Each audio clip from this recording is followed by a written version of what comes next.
There we go. Dr. Ruth Anderson here with Enlightened World Network. I'm here with my beautiful colleagues, Teri Angel and Deb Goldberg. We got to enjoy some beautiful time together last month now. I guess, last month. And we ended up at a diner in Fort Lauderdale, Lester's Diner. And there's a picture of us enjoying being together in one space without masks on. It was fabulous. And we had such a rich conversation about body image and food and how our lives in some ways have really been run on cultural expectations and body shaming. And we decided that really this is such a rich conversation that we wanted you all to be in on the conversation with us. So we decided to bring together a couple of sessions of a show called Mimi's Diner, What's on Your Plate. It's called Mimi's Diner because we stayed at Mimi's house and had a fabulous time there. So Mimi's Diner, What's on Your Plate? So we're glad you're here with us. If you were raised, I'm understanding as males as well. I was thinking it was predominantly female, but we've got two of our dear colleagues, Robert Painley and Mark Bianchi. Bianchi, thank you. I was blocking on the last name, who are joining us next week to have the conversation with the men's perspective of what they have faced growing up as far as body image and food issues go. So we're just delighted to have you here with us. So just join us here at Mimi's Diner. It's as if we're just sitting around having conversation, really. That's all it is just communing with each other and talking about what it's like being a spiritual being in a physical body with that odd overlay of the food issues and the body image issues. So with that, ladies, I'm going to share while you bring up a topic, any topic that relates to this for you. Oh, that's funny. Absolutely. Well, I would like to bring up the topic of our awareness of the food that we put in our body. You know, growing up, I grew up in the country, up in the mountains of Kentucky, and the food there, it's very different. It's very different because everything is like fried. Growing up anyway, it's probably changed a lot since I was a kid, but everything was fried or it was very starchy.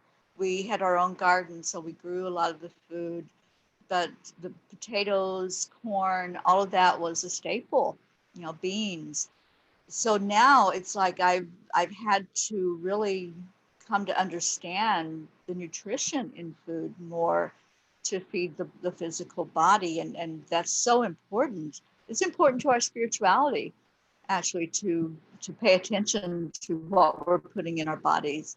So I'd like to hear from both of you, Deb and Ruth, about your childhood and what kind of food were you raised with? What was the food that fed you when you were younger? And how's that shifted now? Oh, it's funny. Staples in our house was steak and rye bread. Okay. And egg cream sodas. Lots of soda. So much soda. I had a mouthful of cavities as a very small child. My family just drank soda. They, in the Jewish religion, there's this way of thinking about food that you don't mix dairy and meat. Okay, that's keeping kosher. You either eat dairy or you eat meat, and you don't mix them. And so some of those things followed down through my grandparents, even though they didn't keep kosher. These ideas of like drinking milk was hard to digest when I grew up. And so we drank soda, and I learned a lot from it, that's not as an adult. And I don't want to be drinking all that sugar all of the time. And and so my dad liked having steak all the time. And we ate steak a lot. And we were able to afford it. So that made that possible. And to this day, I still love meat. I crave beef. Uh, and and so as I got older, and I didn't know how to cook when I first got married, and I was pretty young. I was 22. I had to learn how to start cooking because we didn't have any money. I wasn't going to go out to dinner all the time. And so I became an excellent cook. But I loved trying different dishes, all different types of dishes that were really hearty, and you know, and I was doing the vegetable and the starch and then the protein on everything. But there were a lot of gourmet kind of heavy meals. And so, you know, and then when my kids were like, we don't really like all of this stuff. We don't want to eat gourmet food. It was really a challenge. But my issue growing up was I had a lot of allergies. And so I would have allergy attacks and break out in hives from food, all different types of food. And so food became a really difficult a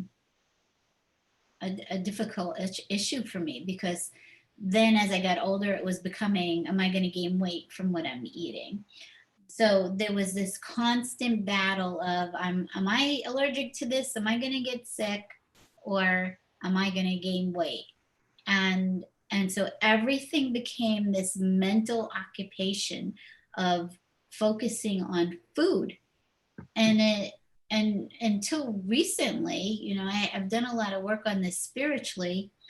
When I started, the more you go inside and you start understanding yourself and the thoughts that you have and the beliefs that you have, I realized how that was still so prominent in my life. Every time I open the refrigerator, it's like, what should I eat? What could I eat? You know, and it's supposed to be something that's really enjoyable. It's not supposed to be this, oh my God, decision every time you're looking for something to eat. It's so stressful. And so, you know, after a while, God just said, I just want you to eat what feels good in your body. And that is the way you determine what you want to eat. If you eat this and it feels good inside you, then that's fine. If you eat something and you go, well, I don't really feel great after I eat this, then don't eat it. And make your food choices that way. So we're all unique individuals with unique bodies, and we all respond to food differently. And for each person, you really have to understand your own body, because what works for you does not work for the next person, and vice versa. I don't know how many diets I've tried in the past of not working, not, you know, like Weight Watchers, and then I'm not losing weight, but then I go on Atkins and I'm losing weight. But it's such a process of, what are your thoughts about the food that is creating the problem in the first place, that is bad for you? And as we watched how the government has changed all the food groups constantly, you're constantly getting a message of, this is good for you. Oh, now 5 years later, no, that's terrible for you. Don't have that. And it makes you crazy, which is really just an outside understanding of what you're doing inside your own head, of the labels that you assign to food. Yeah, our growing up was interesting. My mom worked full time, so she was like the only parent, the only mother in the neighborhood that worked full time. So we were like the only latchkey kids. But that didn't like actually make us want to help fix dinner.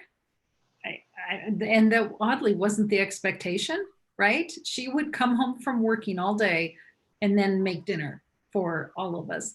And dinner time for us was not not what I expected it should be, right? As far as this pleasant time of family togetherness, because my dad, his anger issues would come out at dinner.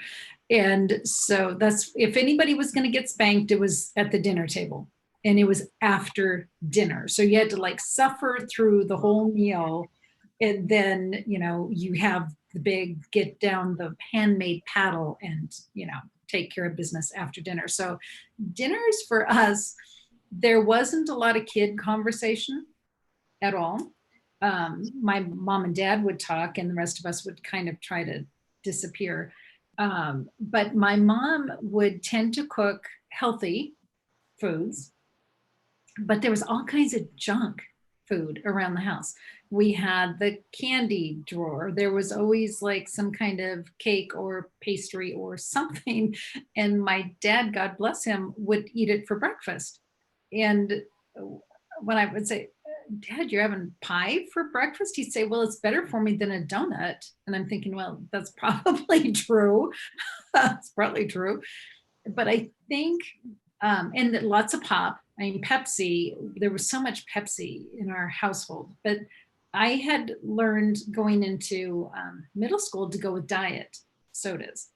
And so I had this steady drip of like aspartame and saccharin and, all of those horrible sugar alternatives. That's what flows in my veins, I'm sure. When they do an autopsy, they will see that I'm embalmed already with saccharin. It's just horrible, horrible. So I tend to have healthier stuff in the house, but if somebody were looking for chocolate, they could still find it. Because I think if you have those things accessible, then you can enjoy them in moderation rather than thinking, oh, this is forbidden, I'm going to go get a bag of M&Ms and hide them in my bedroom. I want my daughters to have healthy attitudes about food.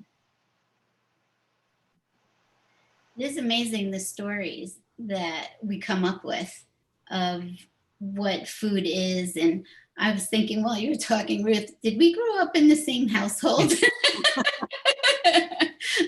Not that we had healthy food, but dinner time was not fun when I was really little. It was not a good experience. It was always no talking, clean your plate.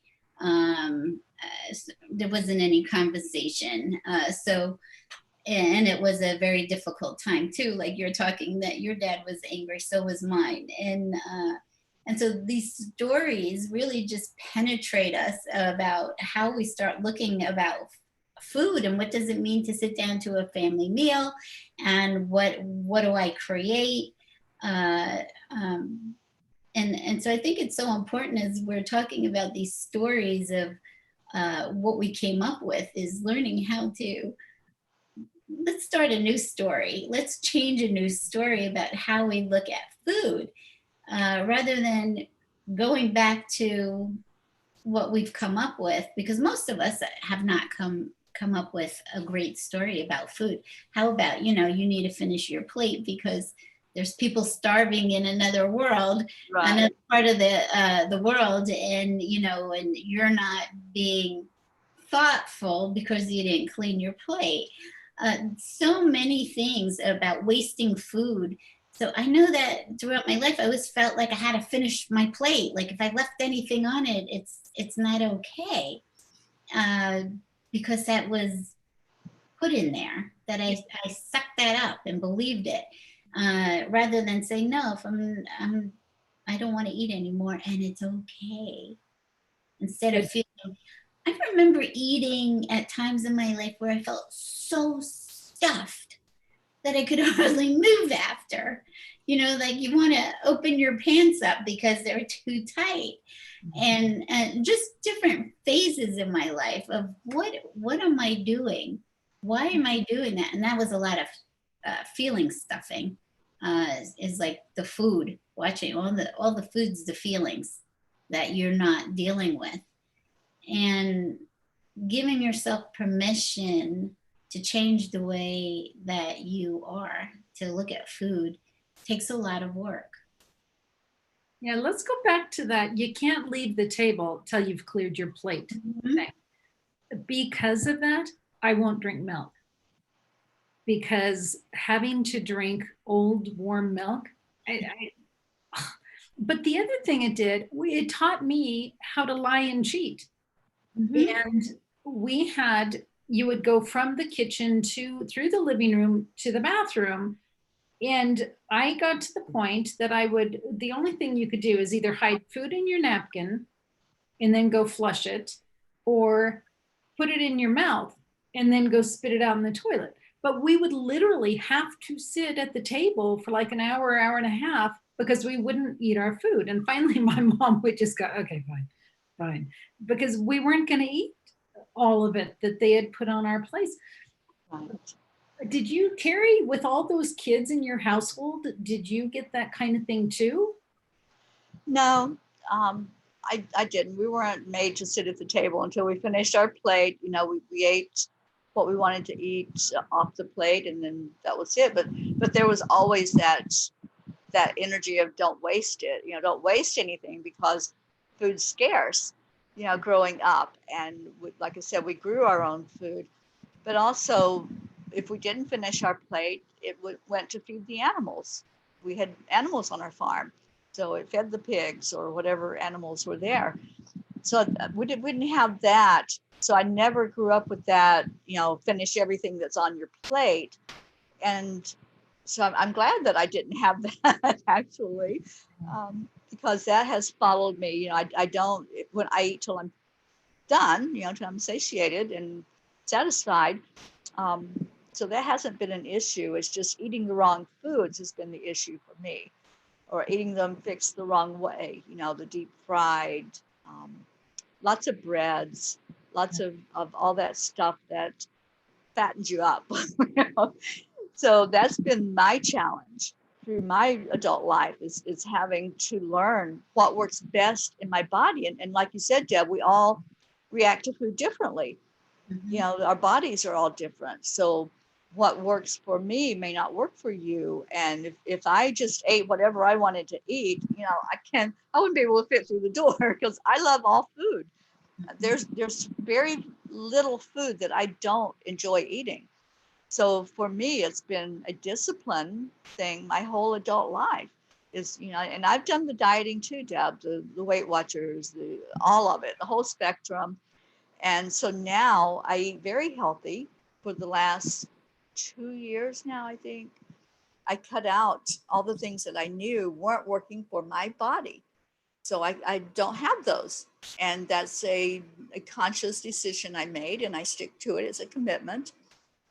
And there are days that, you know, I would really love to have a bowl of ice cream. And I love your friend Marietta, eat the ice cream, you know. And so I've learned to adapt, and I can create my own ice cream that's not the store-bought ice cream, but it's a healthy dish that I can have. So we adapt and we learn as we get older, and we're more conscious of what works for us. And I think that's the whole point, isn't it? What works for me? And learning that is a whole process. And there are people that are allergic to certain foods, so they can't follow the strict diet that other people can. This is a great topic that we're in today, and it's one that we don't hear.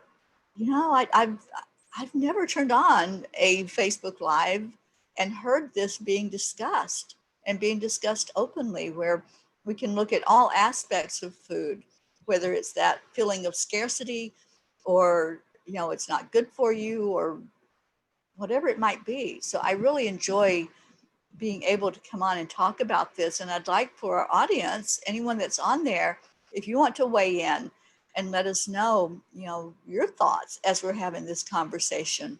We would love to hear from you as well. Well, and before our male friends join us next week, I just want to say those hormones. Oh my gosh. Did you guys have with PMS when you were, you know, we're all past that at this point, but when I was younger and had PMS, I was ravenous. Mhm. And it didn't matter if I had just eaten a meal, I was ravenous. And talk about messing with your mind when you're trying to, eat healthy or whatever, and your body is just pushing you to just keep eating, and it sort of doesn't matter what. And really, the worse it is for you, the better. Just like you can't win for losing. Mhm. Yeah, it is amazing because that's an energetic thing too, right? We were just talking about energy before, is the energy that's inside of you and where is it flowing towards? What is it leading you towards? But I think that when we're not dealing with our emotions, and sometimes we don't even know that there's something inside of us that is bothering us because we're so distracted, then food is a real easy go-to to deal with yourself and be distracted from whatever that is that's going on. It's a real discipline to stay present and understand what is coming up inside of you, and then why am I opening the refrigerator right now, or why am I going to the candy bowl, or whatever. And it doesn't mean that you shouldn't have candy or you shouldn't eat potato chips now and then. It's really just a discipline of making a conscious choice of what I want to eat and then how much I want to eat. Because, I used to fill my plate up and I'm like, why do I have to fill it that? Why do I need that much food to get filled up? And it's because of what I learned growing up, the stories that I heard, and how I was taught. But it was also, it was eating my emotions. So much of what we eat is our emotions, and we have attachment to food. We have attachment. I I had this attachment to rye bread because my father, we had rye bread all the time, and I loved the way it tastes. And I went through such an experience with Jesus of him, and when I would crave rye bread, I would crave it. And so at one point Jesus was like, I don't want you eating that anymore. And I said, okay, why? He said, I just don't want you to do it. And I watched this rebellious part of me say, well, too bad, I'm eating it anyway. And something happened within the experience of eating the rye bread, and I can't even remember what it is right now, that I something clicked inside of me, and I said, this is an attachment. It's an attachment to love. It's an attachment to a memory of food within my house, of what it meant. And then I realized that, am I really craving the rye bread, or am I craving an attachment to something from before with my dad?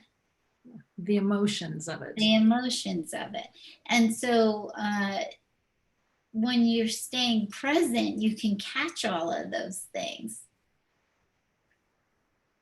That's interesting. I was thinking, I don't recall ever in all of my meditations hearing any advice about food.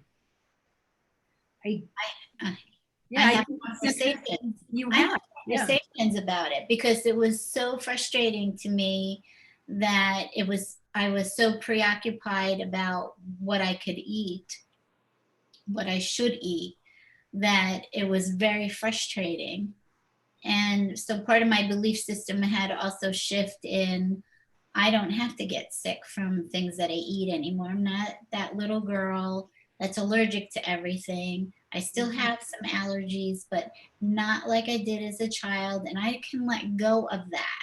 I don't have to say that, I don't have to bring it forward. And then when I heard, when God told me just eat what feels good in your body, and that just gave me permission to eat what whatever I want that feels right inside of me. And it's like a test ground. So, you know, you eat this and you say, okay, this, I feel great. How about, oh my goodness, I eat some things and I feel like I go into a food coma. Yes, yes. Like Thanksgiving dinner, right? When I eat all the turkey and the dressing and the everything that goes along with it, I feel like I go into a food coma where I am gone. My mind is gone. Staying present becomes very difficult because you're like intoxicated with food. So, you know, I realized some of these other things that, okay, when I eat this, I do feel like I'm in a food coma, and I don't like that feeling. I don't feel like something's just taken over my body and mind, and it's just shut down. So, but for each one of us, it's going to be different. What makes you feel like that and what makes me feel like that are completely different. Yeah, that reminds me, one time my friend Sylvia and I were together and we went to Jamba Juice and got a fruit drink, which is like all sugar, right? And then went across the street and got a bagel. So we had carbs and sugar. And within about 20 minutes, both of us were just like morons. I mean, we couldn't.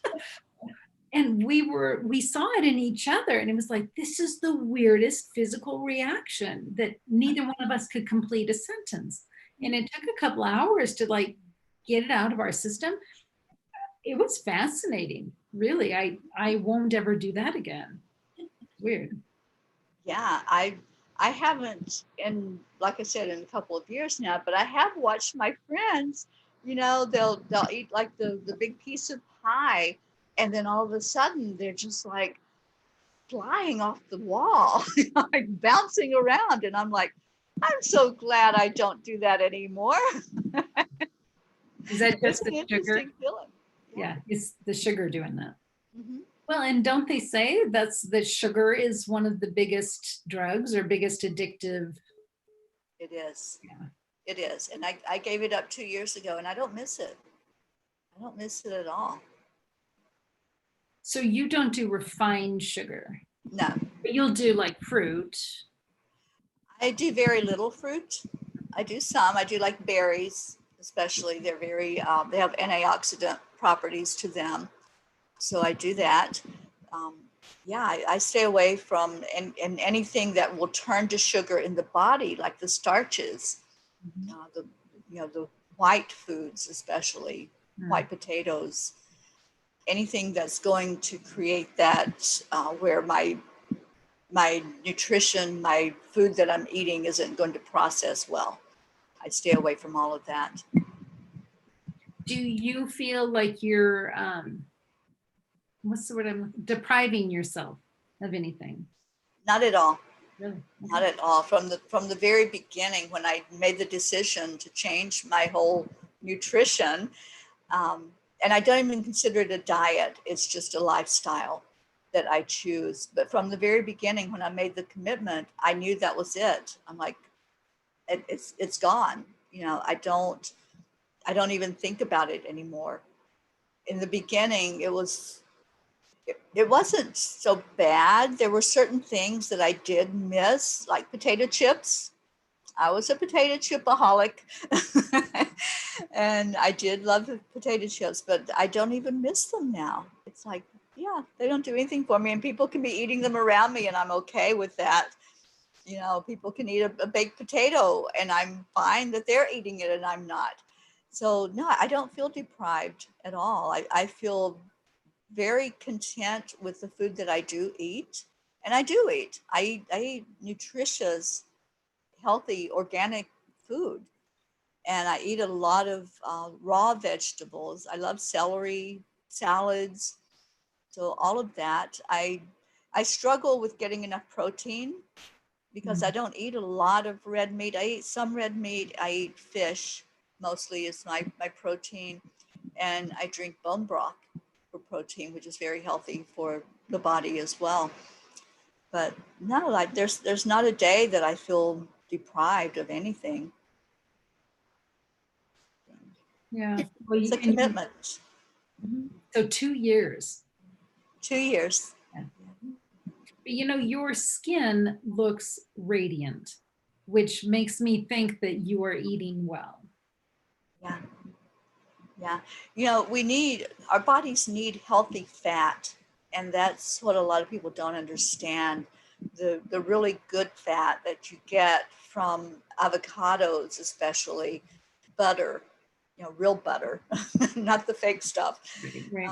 All of that makes our skin healthy. And I can't remember where I heard this. Just recently, I heard your skin reflects what your nutrition is. So if you are drinking water, a lot of water, your skin is not going to be so dry or drawn. It'll be, looking healthy. You're getting the right amount of the fats in your body. That's going to help everything process. And so you're going to look healthier from that. So, I attribute all of, my skin, especially, I attribute that to my nutrition. And you do drink a lot of water too. I do, all day long. I do too. Yeah.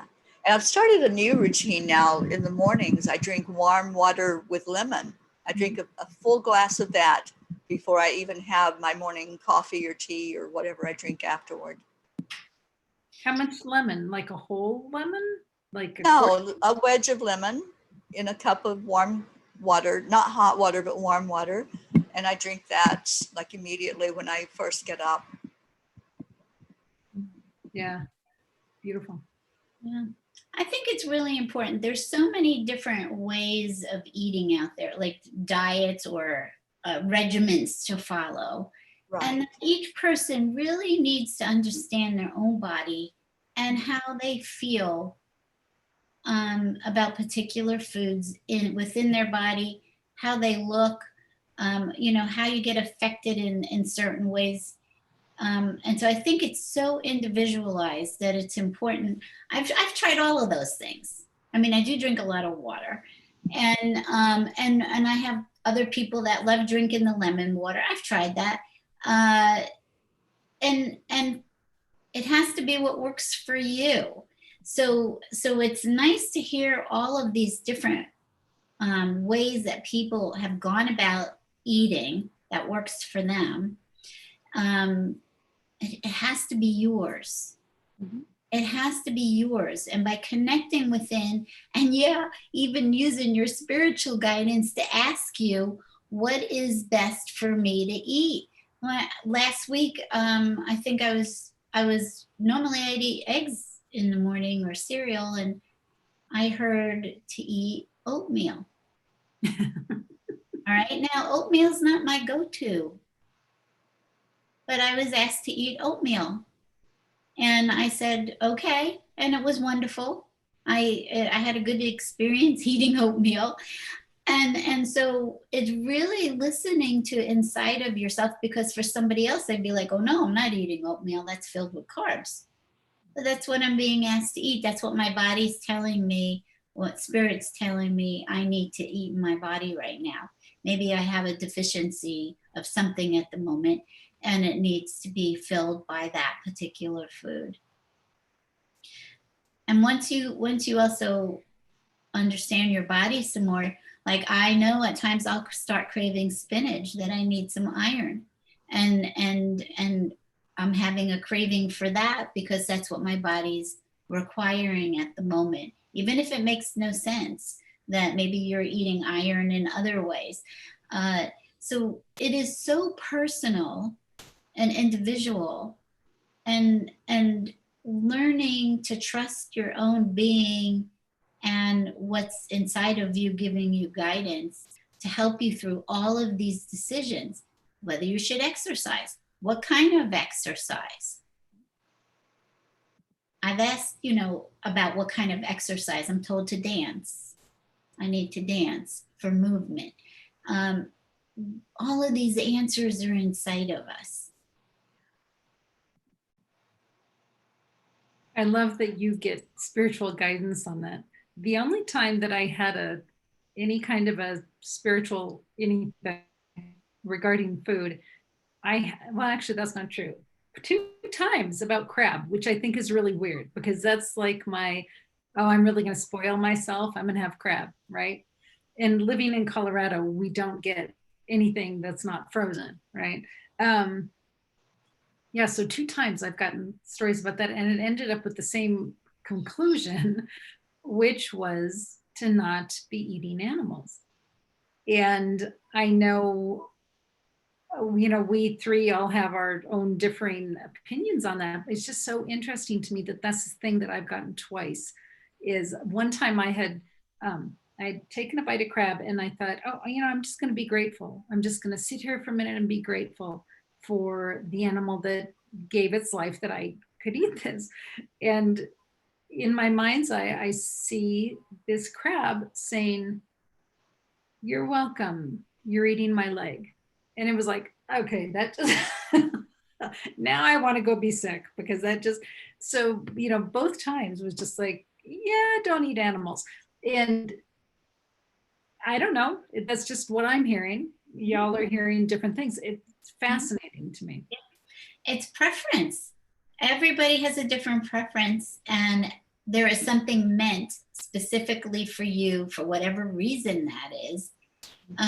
6 years ago, I just kept hearing in my brain, don't drink, Jesus, over and over and over again, don't drink alcohol. And I never was a big alcohol drinker. You know, if I had a drink or two over a weekend, it was a whole lot. But I heard it over and over, don't drink. So I have not drank alcohol in 6 years. And why that's part of my story, I don't know. I could probably think of a couple of things. However, yours is so individualized for you, Ruth, and so is yours, Teri. And it's about, this is your path. It's not what the collective does. It's about what you do. And getting in touch with that is so important. And you can ask all those questions inside. What's best for me to eat right now? Yes. Well, I think it's always so funny. We've been together in person only 2 times. And each time we go to restaurants because it's really hard to feed the 3 of us because we all eat so differently. And so we'll go and I eat more of the grains and vegetables and I might have a glass of wine with dinner. And, you know, I can tell exactly what the 2 of you are eating and they're all so completely different. But what is beautiful about it is we just give each other the grace to be who we are. Mhm. You know, it's, you want to eat that? Oh, that looks great. But I'm not going to eat that. Right. True. There's no wrong or right. There's no wrong or right at all. It's preference. You know, if only we could take that out on a larger scale, right? To look at everything that each one of us do is complete preference, and it has to do with our individual journey. Exactly. And just let each person be who they are, accepting that. And I love that you brought that up, Ruth. Just accepting each other just as we are, you know, in our own unique way. We're all connected spiritually, but in these human bodies, we each have our own preferences. We each have those things that we like and dislike, and yeah, just allowing it to be that way. But and one thing that's really helped me over the years is to really feel into the gratitude of the food. And I learned this through, it's called The Magic by Rhonda Byrne. It's a beautiful book, and it's all exercises that you can do every day for 30 days relating to gratitude. And what she suggests is when you have that plate of food in front of you, instead of just saying, thank you for the food, you know, let it nourish my body, to really be grateful for everything that went into bringing that food to you in front of you right then.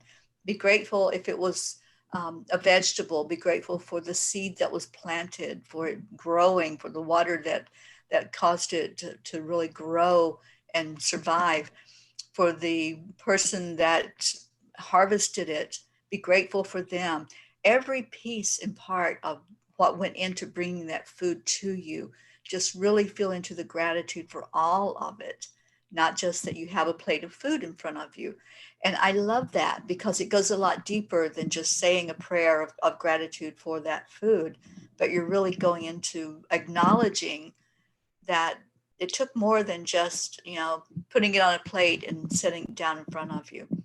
And I think if we could live our life in doing that and with everything, not just food, but with everything, seeing the gratitude for what brought all of it together into our lives, it would be a whole different world as well to share that. Mhm. Yeah, that's beautiful, Teri. My father's family were fruit farmers. And so they had like 300 acres of fruit trees in Yakima Valley, Washington State. And so I saw how hard it is to, harvest a load of cherries or a season worth of cherries. And one rainfall at the wrong time could destroy an entire crop. And we just don't realize that, or thinking, who is picking all these? Who's picking all these apples? Because there's very few people that really want to do that work. It is hard work. And so, my grandfather, my uncles were hiring help from other countries that they didn't have documentation to be here. I mean, this was in the 80s and 90s. They didn't have the documentation to be here, but guess who was putting food on Americans' tables? That's real. Yes. Yeah.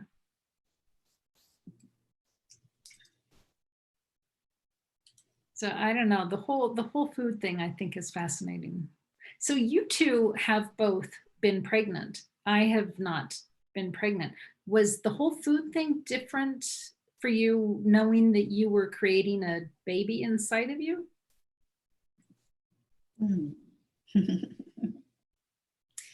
Well, I did not eat things. Well, I wouldn't take any medication. I wasn't drinking alcohol.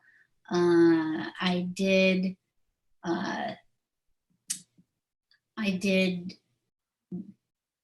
I was more thoughtful in those type of ways, but I had cravings for food, and so whatever those cravings were, that's what I ate. And unfortunately, though, I was pretty sick the first time, just being nauseous most of the time. And so I couldn't eat a lot, period, until much later on. So I ate a lot of crackers like the first 7, 8 months, just trying not to be nauseous. But then there was cravings. I don't know why, pizza, Chinese food, this or that. I didn't gain very much weight with both of my children. And so I would eat, but I wouldn't go crazy, but I ate what I wanted to eat. And it's not always easy to take that weight off afterwards. So it is something to really be mindful about is, if you gain a lot of weight, it is very difficult to take it off. Nursing always helps you take weight off. But, if you put a lot of extra weight on, it is difficult. I was very sick during my pregnancy, Mm-hmm. and I had a lot of cravings. Interesting, I was craving junk food though for mine. Don't know what that was all about, but I did crave a lot of junk food, but I didn't give in to every craving that I had, thank God, because I realized at about, I think I was 6 months pregnant when my kidneys failed, and I didn't even know it. I thought that it was just, I was sick from the pregnancy. I'd never been pregnant before, so I didn't know what to expect or how I was supposed to feel or not feel. And I kept getting sicker and sicker. And, thank goodness that I didn't listen to all the things that I was wanting to have, because that would have been the worst thing I could have had for my kidney function. So then at 6 months pregnant, my kidneys failed, and I had to be in the hospital for a month while they tried to stabilize me. So they took care of the nutrition. You know, it was everything that I needed to have, and a very restrictive diet, you know, no salt, no sodium at all, and everything was very bland, and I already didn't feel good, so I really didn't eat a whole lot that last month.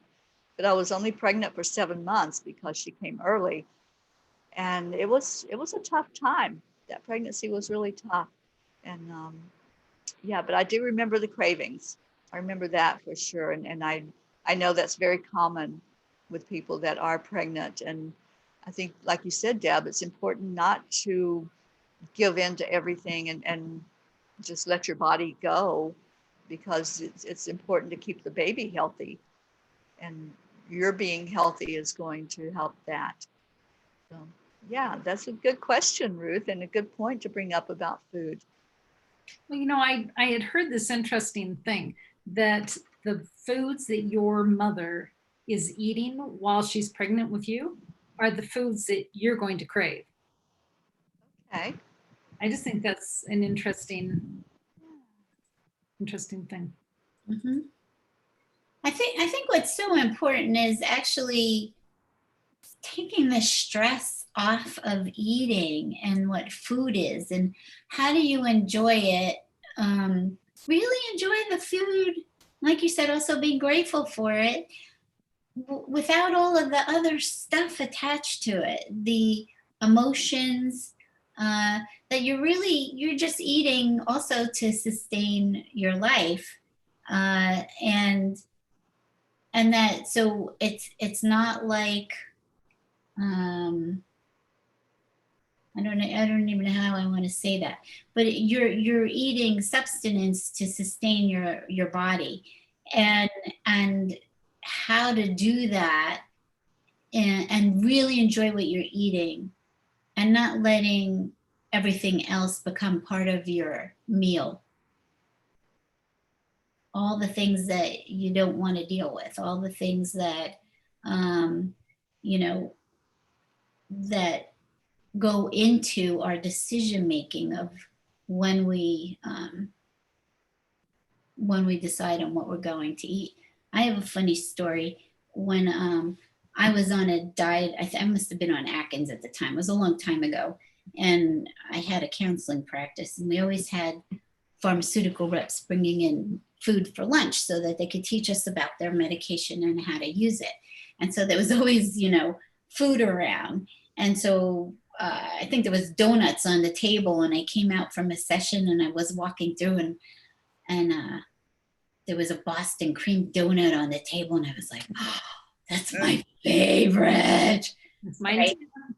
And I, inside my head, I heard, you know what that tastes like. You don't have to eat it right now. You remember what it tastes like. Mm-hmm. Just remember that, and without having to eat it, because at the time I was trying to not eat that stuff. But it was like these two different thoughts coming up in my head at the same time, like, oh, boy, would I like to dive into that, right? And the other part saying, it's not necessary, it's okay.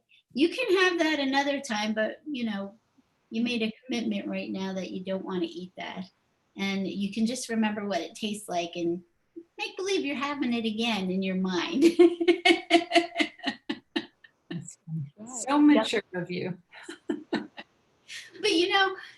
I get visually stimulated. I'll see, you think about even watching a McDonald's commercial, and the hamburger looks so good and juicy, right? So I am constantly, we all are visually stimulated to, it's like bling, right? Getting attracted to the bling, whether it's a food or jewelry or a car or clothing, whatever it is. And that the sensory stuff is always coming in. And okay, how do I have some discipline with myself? Where is the discipline needed? And where is it okay that I can do this without the guilt, and the shame, without the stress. Where can I indulge? And I'm doing it in a way that's good for me. But I don't know about you, but I'm always very visually sensitive to, um, you know, what I see and saying, oh, that looks great. Maybe I'll try that. Oh, that looks good over here. I'm going to try that. And it is a journey. Well, you know, I'm reminded my parents when they moved into assisted living, there's one cook, and that one cook is cooking every single meal that they're going to eat, and they don't have all of the options that we do. And I just am reminded to enjoy the flexibility and the freedom that we have with food now, because there will be a day when we don't have that flexibility and we will be stuck eating whatever is being cooked for us. So I'm just being reminded to enjoy and appreciate. Mhm. So important. Enjoy what you're eating. Mhm. So I think that is going to wrap us up for Mimi's Diner today. It's such a pleasure to be here with you guys. I love being with you guys. So everybody else got to just listen in, but thank you. Thanks for being here.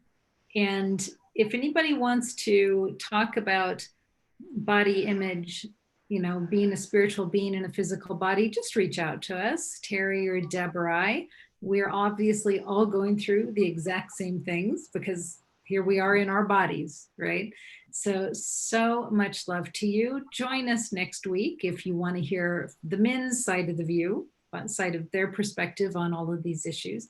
But stay with us on Enlightened World Network. We've got so many different shows coming up every week. We've got anywhere between typically 50 to 75 shows a week with all different kinds of perspectives, all different kinds of topics.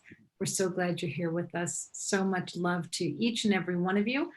Deb, thank you. And Teri, thank you. Oh, our pleasure. My pleasure.